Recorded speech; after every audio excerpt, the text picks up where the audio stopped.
नई नई शादी करके आई थी पूर्णिमा। उसके पति प्रकाश को हर बात के बाद अरे मजाक कर रहा था बोलने की आदत थी। एक दिन पूर्णिमा चाय बना रही होती है।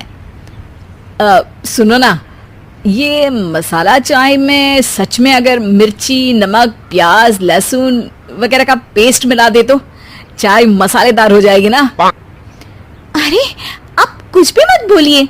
अरे मजाक कर रहा था। प्रकाश कभी कभी मजाक करता था, लेकिन कई बार उसका मजाक ऐसी बात के साथ आता जिसको सुनने के बाद किसी को मजा तो नहीं पर गुस्सा जरूर आ जाता। जैसे एक दिन प्रकाश ऑफिस जाते हुए हड़बड़ी में कहता है, अरे मेरे मोजे कहाँ मौज मार रहे हैं?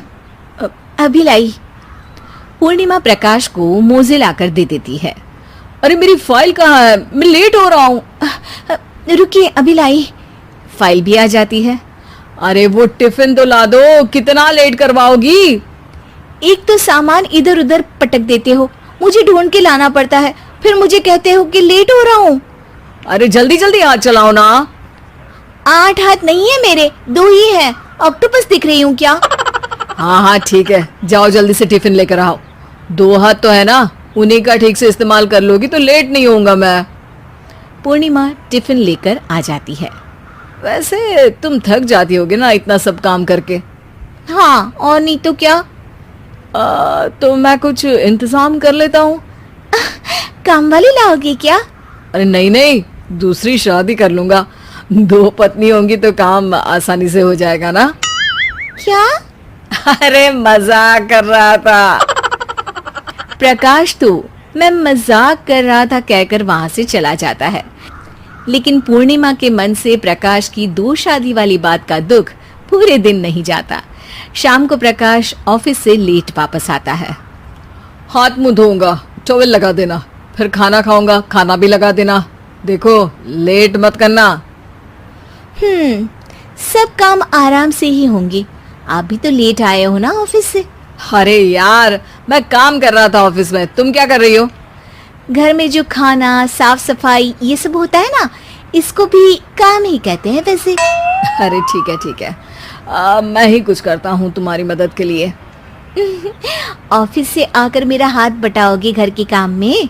अरे नहीं, दूसरी शादी कर लूंगा ताकि सफाई तुम कर लो और खाना दूसरी बीवी बना ले। प्रकाश तुम ना थोड़ा सोच समझ के बोला करो। अरे मजाक कर रहा था यार। प्रकाश और पूर्णिमा साथ में बैठकर खाना खा रहे होते हैं। प्रकाश अपनी धुन में खाना खा रहा होता है, जबकि पूर्णिमा इस बात को लेकर उदास है कि प्रकाश हमेशा कोई दुखी कर देने वाली बात ही बोल देता है और उसके बाद मजाक कर रहा था कह के खुद को बचा लेता है। रात को सोते वक्त पूर्णिमा ने सोच लिया था कि प्रकाश से इस बारे में बात करनी ही पड़ेगी। अगली सुबह भी प्रकाश ने ये लाओ वो लाओ का तांडव शुरू कर दिया। अरे काले वाले जूते कहाँ हैं? बेड के नीचे। अरे टिफिन तो लाओ जरा। ले आऊंगी, पर पहले कुछ बात करनी है। क्या बात क्या बात क्या बात क्या बात करनी है तुमको? ये जो रोज दूसरी शादी करने की बात करते रहते हो ना आप, मेरा मन दुखी हो जाता है। मत बोलिए ना ऐसी बात। अरे पगली, पहले क्यों नहीं बताया? मैं इसका समाधान कर दूंगा। अब बोलना छोड़ दोगे ना? अरे नहीं, दूसरी शादी कर लूंगा ताकि उसको तो बोल पाऊं।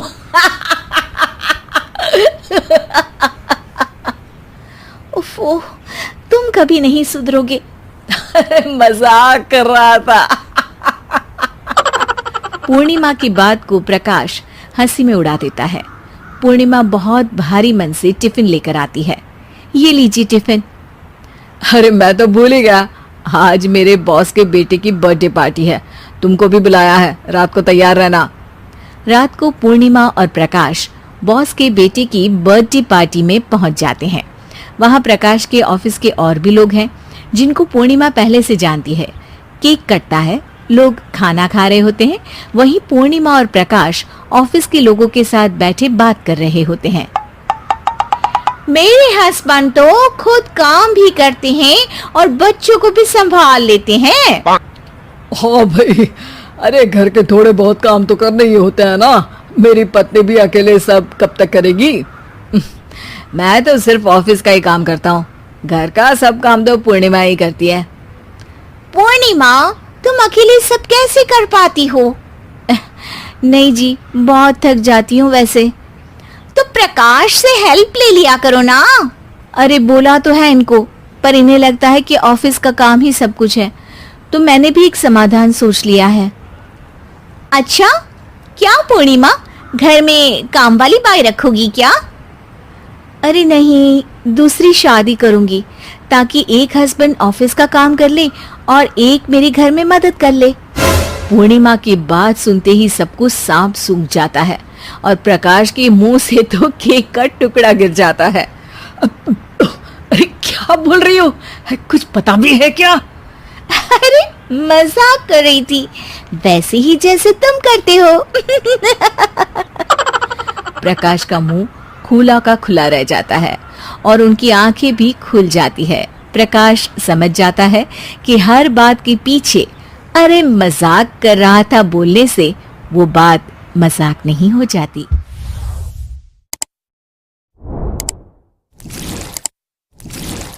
जलन। ममता बहुत ही सीधी और प्यारी लड़की थी, वहीं सुनील एक सरल और आगे बढ़ने की सोच रखने वाला लड़का। सुनील, बेटा सुनील कहाँ है? अरे जरा एक गिलास पानी तो दे दो। हाँ माँ, अभी आया। क्या माँ, पानी तेरे सर के पास ही तो रखा है, क्या हो गया है? तबीयत खराब है क्या? अरे नहीं नहीं, वो उठने का मन ही नहीं कर रहा था तो देखा ही नहीं। वैसे क्या कर रहा है? यहाँ बैठ ना मेरे पास। माँ पढ़ रहा था। वो कहना नौकरी में तो वक्त नहीं मिलता, अब ऑफिस से घर आकर ही तो वक्त मिलता है। अच्छा अच्छा ठीक है, पढ़ ले जा बेटा। सुनील पढ़ लिख कर और आगे बढ़ना चाहता था, लेकिन माँ की तबीयत खराब देखकर सोचता है कि शादी ही कर ले। कब तक माँ का ख्याल वो अकेले रख पाएगा? तो एक दिन, माँ ये ममता है, मैंने इससे शादी कर ली है। तुम्हारी तबीयत भी ठीक नहीं रहती तो मैंने सोचा शादी कर लेता हूँ। घर संभालने वाली और तुम्हें संभालने वाली कोई आ जाएगी तो अच्छा रहेगा। माँ अचानक से सामने बहू देखकर हैरान रह जाती है। बेटा ये क्या बात होती है? न बैंड, न बाजा, न दहेज, न शगुन, ऐसे कैसे बहू आ गई? माँ तू तो जानती है मैं नौकरी के साथ पढ़ाई कर रहा हूँ, तो कहाँ से इतना पैसा बचा पाता कि धूमधाम से शादी करता। वैसे भी माँ लोग तो आकर खाकर निकल जाएंगे, इसलिए बस वैसे ही। माँ जी, मैं आपका ख्याल रखूंगी। वैसे भी ये आगे की पढ़ाई कर रहे हैं, अच्छा कुछ कर गए तो सबके दिन फिर से अच्छे आ जाएंगी। सास को ममता की बात ठीक तो लगती है, लेकिन मन में कहीं ना कहीं लगता है कि कहीं बहू बेटे को लेकर फुर्र ना हो जाए और फिर तो वो रह जाएगी अकेली। बेटा देख, मेरा जो कुछ भी है वो सुनील ही है, और सुनील का भी अब इस दुनिया में मैं ही हूँ और कोई नहीं। क्या सुनील? बिल्कुल माँ, लेकिन आज से ममता भी मेरे जीवन का अहम हिस्सा है जैसे तू है। सास को बड़ा बुरा लगता है कि उसकी सल्तनत में कोई और हिस्सेदार कैसे हो सकता है। कैसे कोई और उसके 30 साल के बेटे की जिंदगी में अचानक से आकर बराबर का हिस्सेदार बन सकता है। देख बहू, मैं भले थोड़ा बीमार रहती हूँ, लेकिन इसका मतलब यह नहीं कि घर की चीज़ों में मेरा कंट्रोल खत्म हो गया है। मैं आज भी इस घर की रानी हूँ, समझी?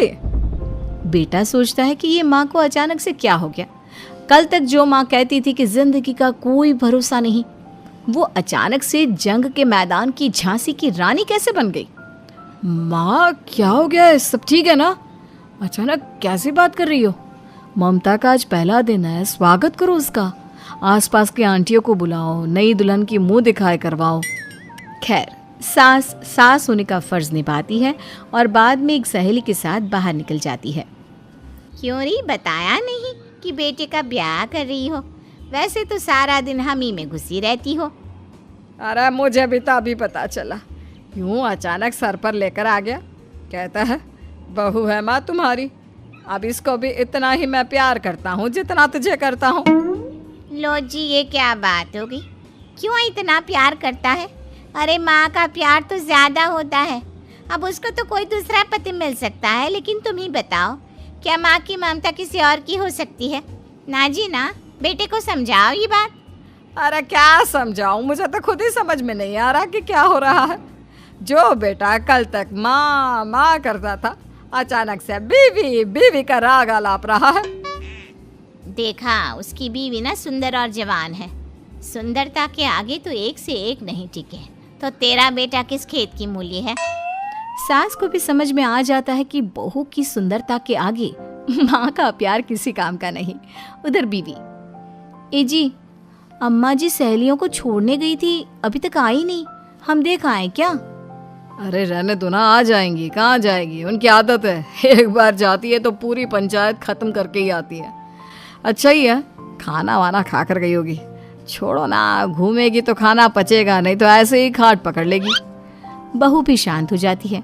उधर सास सोचती है कि आज थोड़ा देर से ही घर जाती हूँ, जब बेटा परेशान होकर ढूंढेगा तब मजा आएगा। बीवी को खुद ही पता चल जाएगा कि माँ के आगे उसकी दाल नहीं गलेगी। लेकिन वहीं दूसरी ओर घर पर, ए जी, माँ जी अभी भी नहीं आई, हमको तो घबराहट हो रही है कि क्या करें, जाकर पता करें किसी के घर। अच्छा, कहाँ जाओगी ये भी बता दो। पहला दिन है तुम्हारा इस घर में और एक ही दिन में मोहल्ला छानोगी क्या? हाँ, तो आप भी तो नहीं जा रहे हैं ना, हमको फिक्र हो रही है। अरे यार, ये रोज का है अम्मा का, खाओ और सो जाओ। बस फिर क्या था। बेटा बहू खाना खाते हैं और कमरे में सोने चले जाते हैं। उधर जब सास को कोई देखने नहीं आता तो वो हार कर घर आ जाती है, जहाँ वो देखती है कि सारे घर की लाइट्स बंद है। सास को गुस्सा आता है। बहू, ममता बहू कहाँ हो? लेकिन सारे दिन की थकी बहू को ऐसी नींद आती है जैसे किसी ने भांग की गोली खिला दी हो। वो तो नहीं उठती। उठकर आ जाता है बेटा। क्या बात है अम्मा, काहे चिल्ला रही हो? अरे सो जाओ ना, सुबह की थकी है बहू, वो सो रही है। जोर से बोलोगी तो नींद खुल जाएगी उसकी। माँ को गुस्सा आ जाता है। फिलहाल तो सो जाती है, लेकिन मन ही मन ढेर सारा जहर बहू के लिए भरा होता है। सुबह बहू चाय बना रही होती है कि सास धीरे से गैस तेज कर देती है, जिससे चाय का बर्तन जल जाता है। और जैसे ही बहू चाय का बर्तन उठाती है, उसका हाथ जल जाता है। मेरा हाथ जल गया। वो जोर जोर से चिल्लाकर इधर उधर भागती है कि सास थोड़ी देर में उसके हाथ में पानी डाल देती है। हाय रे बहू, क्या कर रही हो? पहली बार रसोई छुई हो क्या?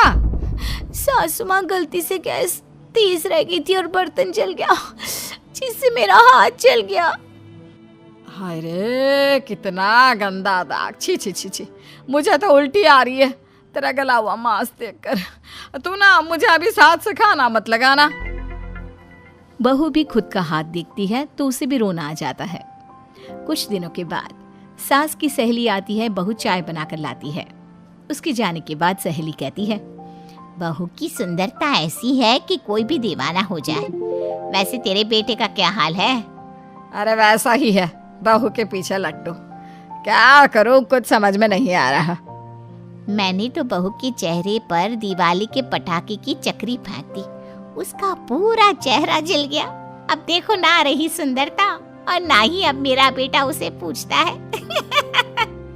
अरे अब तो वो उसे छोड़कर दूसरी भी देखने को बोल गया है मुझे। बहू सारी बात सुन रही होती है। आंटी, एक बात बताइए, क्या भरोसा है कि दूसरी सही आए और आपके अनुसार रहे? देखिए आंटी, मेरी सासू माँ को गलत बात सिखाने की जरूरत नहीं है। हमारा परिवार साथ में खुशी से रह रहा है। देख बहू, मेरी सहेली की बेइज्जती ना कर, वही अच्छा रहेगा तेरे लिए, समझी? बहू नहीं मानती है। वो बार बार उनकी सहेली को घर से निकल जाने को कहती है। तभी सास की सहेली पास के चूल्हे से लकड़ी लाकर बहू के चेहरे पर लगा देती है। बहू जोर जोर से रोने लगती है। अरे ये क्या कर दिया? मैंने कहाँ किया, ये तो तूने किया। तू ही नहीं चाहती थी कि बहू बेटे के साथ रहे, भला मैं क्यों करूंगी? मैं तो चली, निपटो अब। बहू रो रही होती है, दर्द से चिल्ला रही होती है, लेकिन सास उसे डॉक्टर के पास नहीं ले जाती। तभी पति आता है। क्या हो गया ममता? ये दाग कैसे लगा? तुम कैसे जली? ममता कुछ नहीं कहती, बस दर्द से करा रही होती है। पति माँ की तरफ देखता है। हो ना हो माँ, ये पक्का आपका काम है। आप ही ममता से जला करती थी ना। देखना माँ, अब पुलिस आएगी, केस बनेगा, लेकिन पहले मैं ममता को अस्पताल लेकर जा रहा हूँ। सभी अस्पताल जाते हैं, जहां डॉक्टर ममता की सास से कहते हैं, आपने तो नहीं जलाया ना बहू को? अब ममता की सास के तो पसीने छूट रहे होते हैं। वो घबरा कर कहती है, ना ना डॉक्टर साहब, कैसी बात करते हैं? हम क्या जलाएंगे अपनी बहू को? डॉक्टर ममता के पति से पूछते हैं, देखिए, क्योंकि ये ससुराल में जली है तो मामला पुलिस का बनता है, तो आप पहले पुलिस को बुलाइए, तभी इलाज पूरा होगा। सास डर जाती है कि अब तो बच्ची जिंदगी जेल में ही रहना होगा। रहने दीजिए ना, पुलिस को क्यों बुलाना? सारी हंसी खत्म हो जाएगी जब पुलिस के डंडे पड़ेंगे। बहू को जलाना भले ही बहुत आसान हो, लेकिन उसके बाद सारी जिंदगी जेल की हवा खाना। सास डर जाती है। पुलिस आती है। पास लेटी दर्द से करा रही ममता स्टेटमेंट देती है। तो क्या हुआ था? कैसे जली आप? ममता पास खड़ी सास को देखती है। बेटी बताओ, कैसे जल गई तुम? ओए, काका का किरण वाली शाहरुख, चुप, बिल्कुल चुप। सास चुप। सभी इंतजार करते हैं कि ममता क्या बोलेगी। जी, मैं खाना बना रही थी, लकड़ी उड़कर मेरे ऊपर गिर गई और मैं जल गई। सास बहू की बात सुनकर रोने लगती है। देखा माँ, कितनी समझदार है ममता। ये चाहती तो, हाँ बेटा, ये चाहती तो मैं आज जेल में होती। मुझे माफ कर दे, मैं आगे से अभी कभी ऐसा नहीं करूंगी। बहू के साथ मिलकर रहूंगी, मुझे माफ कर।